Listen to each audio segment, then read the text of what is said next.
नमस्कार दोस्तों, teaching with Shivam आप सभी का हार्दिक स्वागत है। आज हम देखेंगे सीटेट मैथमेटिक्स गणित 2023 20 महत्वपूर्ण प्रश्न हैं पेपर 1 के लिए। आंकिक प्रश्न रखे हैं हमने इसमें। पेडागोजी के लिए हमारी वीडियो अन्य है, इसी चैनल के माध्यम से आप देख सकते हैं। प्लेलिस्ट में भी उसकी लिंक है पेडागोजी के नाम से। तो आइए देखते हैं आंकिक प्रश्न। प्रश्न नंबर 1, 6251 तथा 5621 में 5 के स्थानीय मानों का योगफल और गुणनफल भागफल बताइए। आपसे बार बार ये पूछेगा कि भाई इसका स्थानीय मान निकलवाएगा, उसका योगफल पूछे या गुणनफल पूछे या भागफल पूछे। तो आइए देखते हैं पहले स्थानीय मान। तो 6251 का स्थानीय मान तो 1 है, तो 1 का 1 ही 1। अब ये क्या 5 है, तो 5 को यहाँ लिखें और 5 के बाद इधर क्या संख्या है, 1 संख्या, तो 1 जीरो लगा दें। इसी प्रकार 2, तो 2 लिखे हैं, तो 2 के बाद क्या संख्या है, 1 2, तो 2 जीरो लगा दें। 6 के बाद क्या संख्या है, 3, तो 3 जीरो लगा दें। स्थानीय मान निकल आया। इसी प्रकार इसका 1 का 1 ही 1, 2 है तो 2 लिख दिया, और 2 के आगे क्या संख्या है, 1 संख्या, तो 1 जीरो लगा देंगे। 6 का 6 ही 6, 6 के आगे क्या संख्या है, 2 संख्या है, तो 2 जीरो लगा देंगे। 5 के आगे क्या संख्या है, 3 संख्या, तो 3 जीरो लगा देंगे। स्थानीय मान निकल आया। अब कह रहा है कि इनके स्थानीय मानों का योगफल बताइए। तो योगफल तो इसका आया 5000। 5 का कि 5 जिस अंक का पूछे उसी का, तो 5 का जो स्थानीय मान आया इसमें 5000 और इसमें आया 50, तो 5000 और प्लस 50 जोड़ देंगे तो ये होगा 5050। तो ये तो हो गया इसका योगफल। अब बात करें गुणनफल की, तो गुणनफल तो इसका आया 5000 और इसका आया 50, तो 5000 को 50 से कर देंगे गुणा, तो आएगा 25 लाख।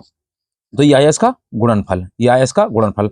अब बात करें भागफल की, तो भागफल कैसे करेंगे, तो 50 से 50 है, तो 50 से 5000 को कर देंगे भाग, तो 50 से कम 50, कुछ नहीं बचा, 2 जीरो बचे, 2 जीरो यहाँ चले जाएंगे। तो इसका जो भागफल आया वो आया 100, भागफल आया 100।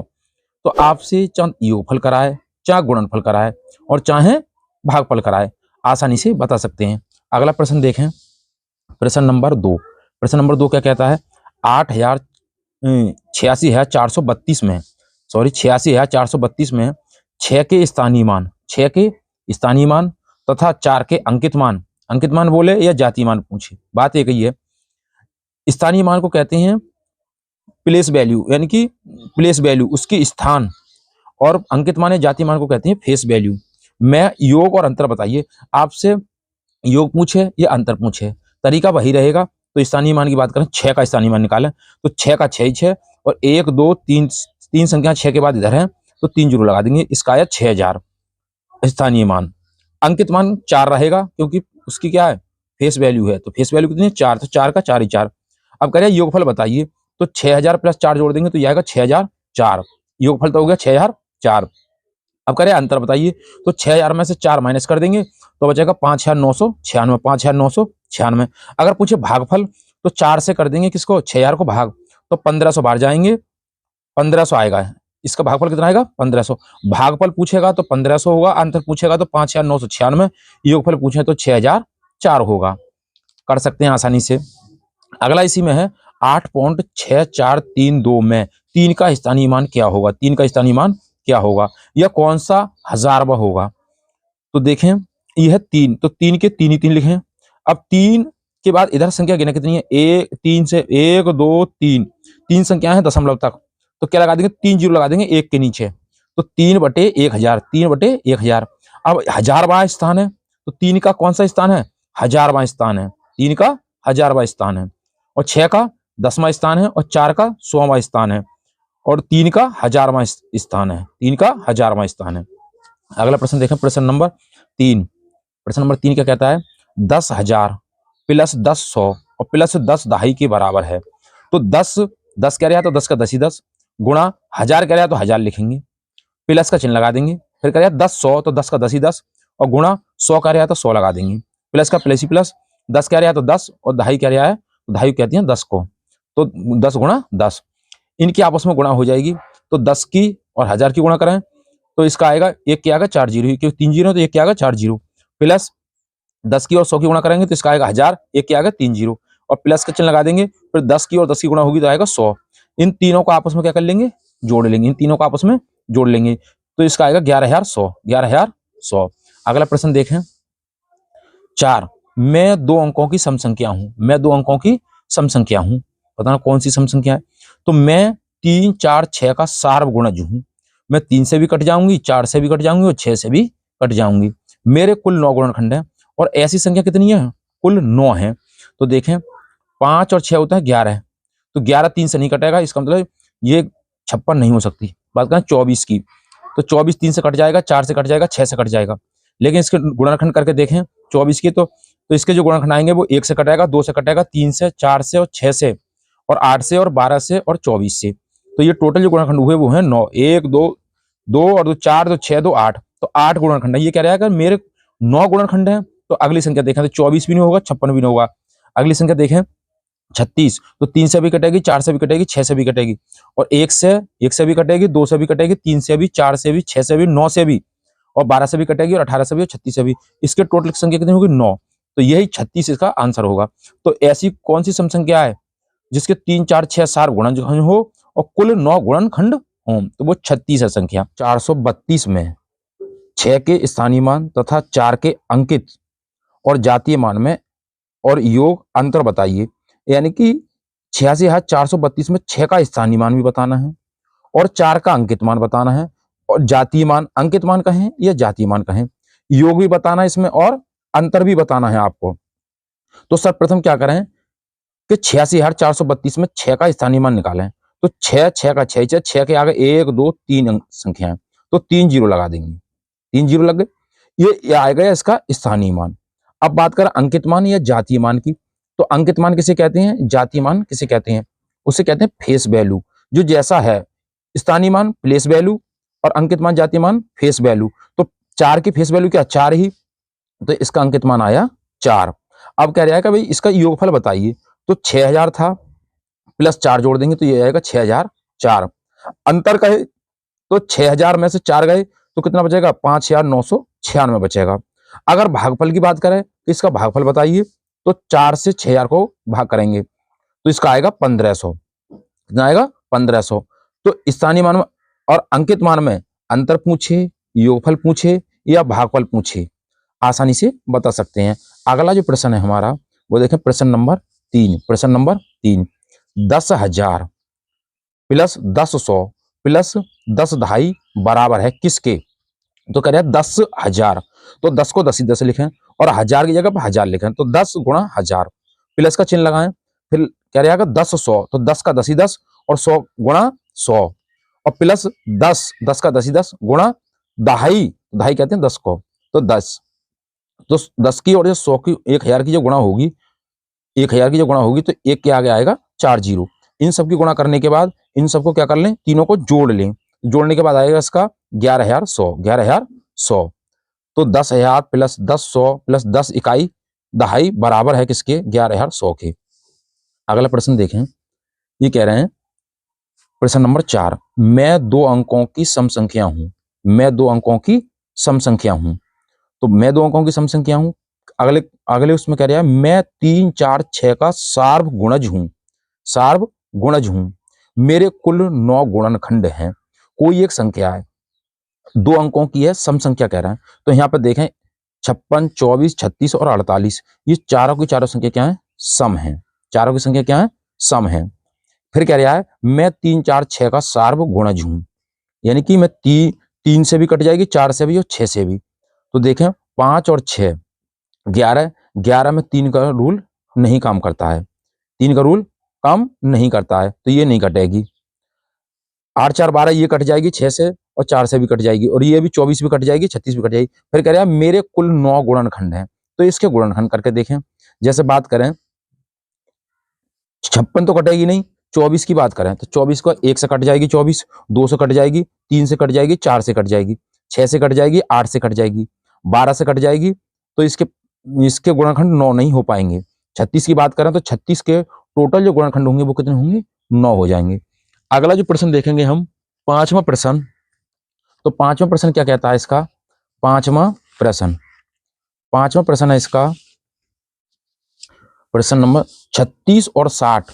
36 और 60 का सबसे छोटा सार्वगुणज और भाग 18 और 45 का सबसे बड़ा सार्वगुणनखंड बराबर है किसके। तो पहले बात करेंगे 36 और 60 का सबसे छोटा सार्वगुणज। सार्वगुणज का मतलब होता है LCM, lowest common multiple, lowest common multiple. तो 36 और 60 का जब हम लासा निकालेंगे तो आएगा इसका 180, 180। फिर कह रहा है कि 1845 का सबसे बड़ा सार्वगुणनखंड। तो बड़ा सार्वगुणनखंड HCF, highest common factor, highest common factor. 18 और 45 का जब हाईएस्ट कॉमन फैक्टर निकालेंगे वो आएगा 9, आएगा 9। अब कह रहा है कि इसमें भाग कर दीजिए, तो भागफल 9 से 180 को जब भाग करेंगे तो 20 बार जाएगा, तो कितना आंसर हुआ इसका 20। कितना हुआ 20। अब कह रहा है कि इसका गुणनफल बताइए। अगर कह दे आपसे कि सार्व गुणनखंड और सार्व गुणज का गुणनफल बताइए, तो 180 और 9 को गुणा करेंगे तो 1620 आएगा। अगर योगफल पूछ ले तो 180 और 9 जोड़ देंगे तो 189 आएगा। अगर अंतर पूछ ले तो 180 में से 9 कम कर देंगे तो 171 आएगा। प्रश्न किसी भी तरीके से पूछ सकता है, प्रश्न टॉपिक से बाहर नहीं जाएगा। आप देखें आएगा इसी टॉपिक से, संख्या चेंज हो सकती हैं, लेकिन किसी परीक्षा में तो कहीं कहीं पूछ लेता है गुणनफल, कभी कभी किसी शिफ्ट में पूछ लेता है योगफल, किसी शिफ्ट में पूछ लेता है अंतर। बस इतने पूछने का उसका तरीका है। प्रश्न नंबर 6 देखें। प्रश्न नंबर 6 क्या कहता है, दो संख्याओं का मासा 35 है। दो संख्याओं का मासा क्या है 35 है और लासा 525 है। एक संख्या 175 हो, 175 तो दूसरी संख्या बताइए। तो एक संख्या 175 है, मासा 35 है, लासा 525 है। तो ये कहना चाह रहा है कि दूसरी संख्या बताइए। तो लासा और मासा का एक फार्मूला होता है, सूत्र है पहली संख्या गुणा दूसरी संख्या, पहली संख्या गुणा दूसरी संख्या बराबर है लासा गुणा मासा। पहली संख्या गुणा दूसरी संख्या बराबर है लासा गुणा मासा की। तो पहली संख्या कितनी दे रखी है 175, तो 175 यहां पे लिख ली, गुणा का चिन्ह गुणा के नीचे लगा दिया। दूसरी संख्या पूछ रहा है तो इसके नीचे इसको x मान लेंगे। लासा कितना 525, मासा कितना 35। तो अब गुणा वाली चीज बराबर के चिन्ह के बजाय दूसरी तरफ जाती है तो भाग में हो जाती है, भाग का मतलब बट्टे में हो जाती है। यदि माइनस वाली है तो प्लस में हो जाएगी, और प्लस वाली है तो माइनस में हो जाएगी बराबर के चिन्ह के बाद। तो 525 गुणा 35, अब ये गुणा में है तो इधर बटे में पहुंच गई तो 175 हुआ। अब 175 से 5 से जब इसको काटेंगे तो 35 बार जाएगा, और 5 से 525 काटेंगे तो 105 बार जाएगा। अब 35 से 35 पूरा कट गया तो 105 बचा, तो x का मान कितना आया 105। तो दूसरी संख्या कितनी हुई 105। अब अगला प्रश्न 7वां प्रश्न क्या कह रहा है कि 3 सही 1/2 में कितने आधे हैं। 3 सही 1/2 में कितने आधे हैं। आधे का मतलब 3 दूनी 6, 6 और 1 7, तो 7 आधे हैं। कितने हैं 7 आधे हैं। ये तो प्रश्न हो गया इतना। अब बात करें कि 3 सही 1/2 कैसी भिन्न है, तो ये मिश्र भिन्न है। कैसी भिन्न है मिश्र भिन्न है। यही पूछ सकता है आपसे कि कैसी भिन्न है मिश्र भिन्न है। 7/2 ये कैसी भिन्न है अनुचित भिन्न है, जिसका अंश बड़ा हो हर छोटा हो तो वो कहलाती है अनुचित भिन्न, और जिसका अंश छोटा हो और हर क्या हो बड़ा हो तो वो कहलाती है उचित भिन्न। उचित भिन्न पूछे या अनुचित भिन्न पूछे, अगर अंश बड़ा तो अनुचित, अंश छोटा तो उचित भिन्न। यदि सही बटे में दे रखी है तो मिश्र भिन्न।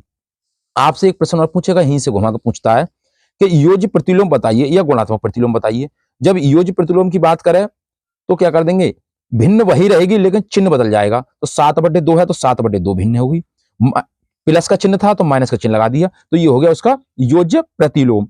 अगर पूछ ले गुणात्मक प्रतिलोम, तो गुणात्मक प्रतिलोम क्या होता है, गुणात्मक प्रतिलोम में भिन्न बदल जाती है, यानी कि अंश हर हो जाता है और हर अंश हो जाता है, तो ये कहलाता है गुणात्मक प्रतिलोम। तो 2/7 क्या हो गई भिन्न हो गई, ये कहलाएगा उसका गुणात्मक प्रतिलोम। याद करने का फार्मूला कैसे है, चिया भिगो, चिया भिगो। तो ची से हो गया चिन्ह, ची से चिन्ह, और या से हो गया योगात्मक। अगर योगात्मक प्रतिलोम पूछे तो चिन्ह बदल देंगे, भी से हो गया भिन्न और गो से हो गया गुणा। तो अगर गुणात्मक प्रतिलोम पूछे तो भिन्न बदल देंगे। अगला प्रश्न है प्रश्न नंबर 8, 2/3 कॉमा 3/5 कॉमा 5/8 में बड़ी भिन्न छोटी भिन्न में अंतर और आरोही और अवरोही क्रम बताइए। एक ही प्रश्न में सब कुछ ले रखा है इसमें, तो आइए देखते हैं कि छोटी भिन्न बड़ी भिन्न और आरोही और अवरोही क्रम कैसे लिख पाएंगे। हर शिफ्ट में अलग अलग तरीके से पूछता है, किसी भी तरीके से पूछे कोई परेशानी की बात नहीं है।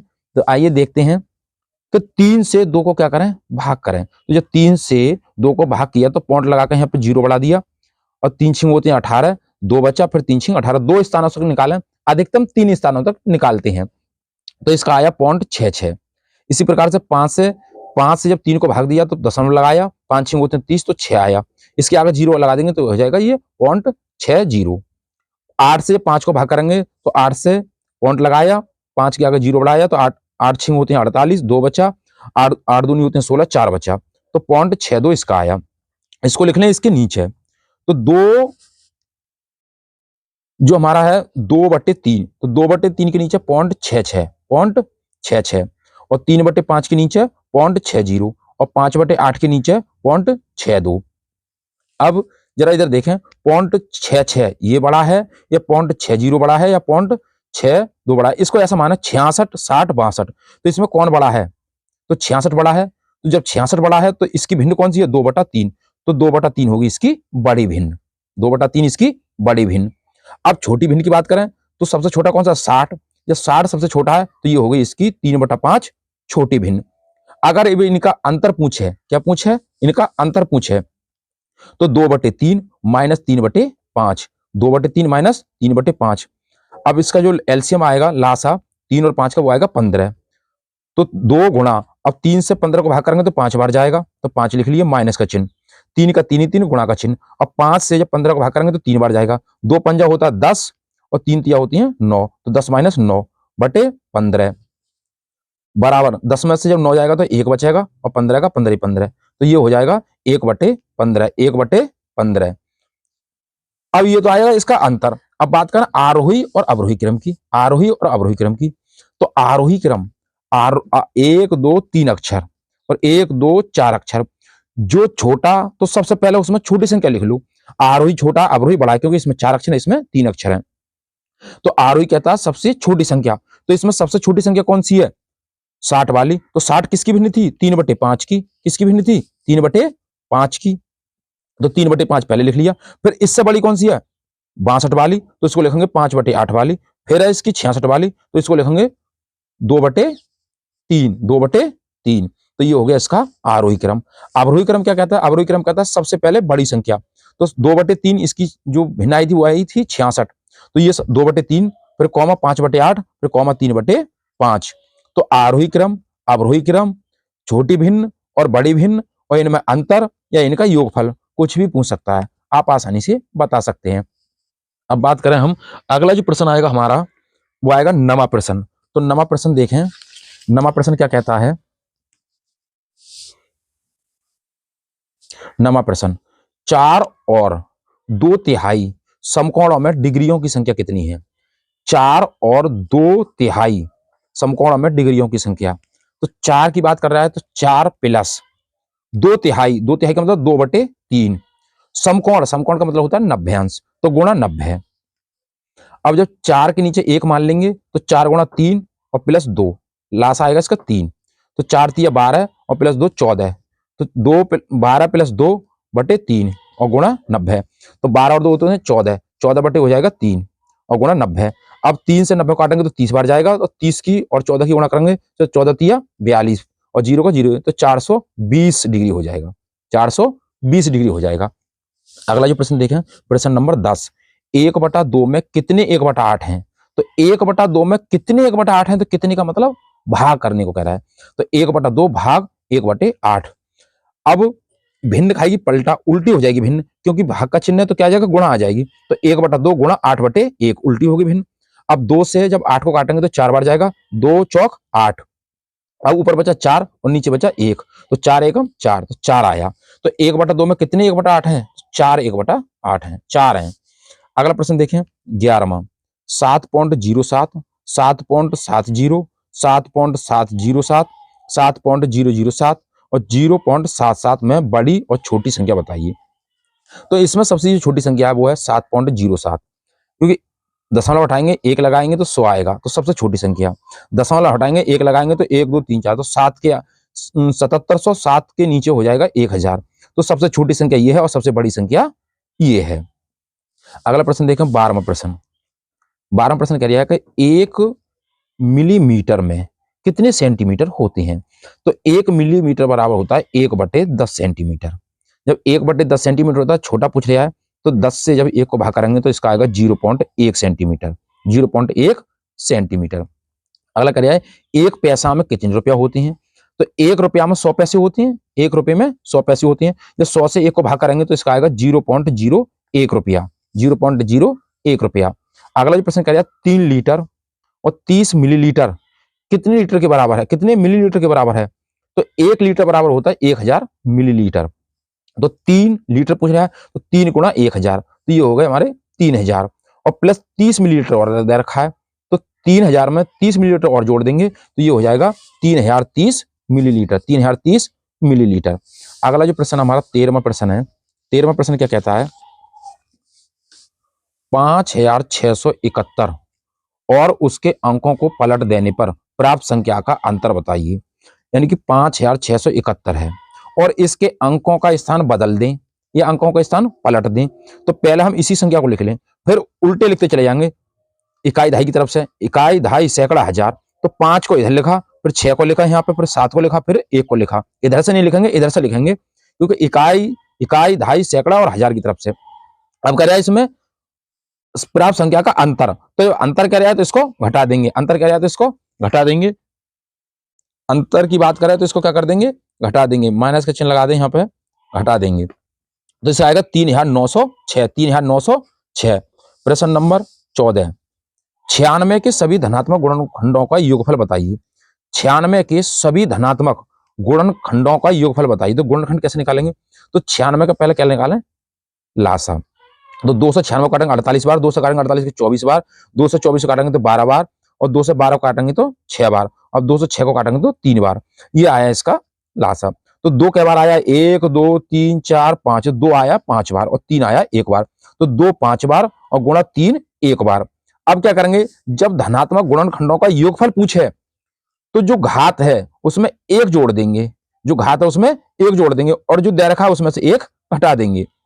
यानी कि जो हमारा घात जो है, घात में 1 जोड़ देंगे, और जो आधार है आधार में से 1 को घटा देंगे। तो कैसे, तो 2 की पावर 5, तो 1 जोड़ दिया, और माइनस 1 घटा देंगे इसमें से आधार में से, तो 1, और नीचे भी ऐसे लिख लेंगे 2 माइनस 1 गुणा 3 की पावर 1 है, तो 3 की पावर 1 प्लस 1 और माइनस 1 और 3 माइनस 1।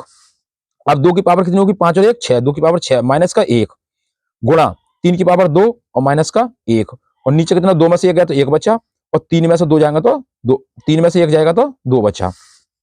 64 2 की पावर 6 है तो कितना आएगा 64 में से माइनस 1 और बटे 1 गुणा 3 तिया 9, तो 9 माइनस 1 बटे 2। अब 64 में से 1 गया तो 63 बचा, गुणा 9 में से जब 1 जाएगा तो 8 बचा बटे 2, 2 से जब 8 को काटेंगे तो आएगा 4, और 4 की 63 गुणा करा तो आया 252, 4 तिया 12 के 2 हासिल लगा 1, और 6 24 24 24 और 1 25, तो 252 हो गया। तो इसका 96 के सभी धनात्मक गुणनखंडों का जो योगफल है वो आएगा 252, 252।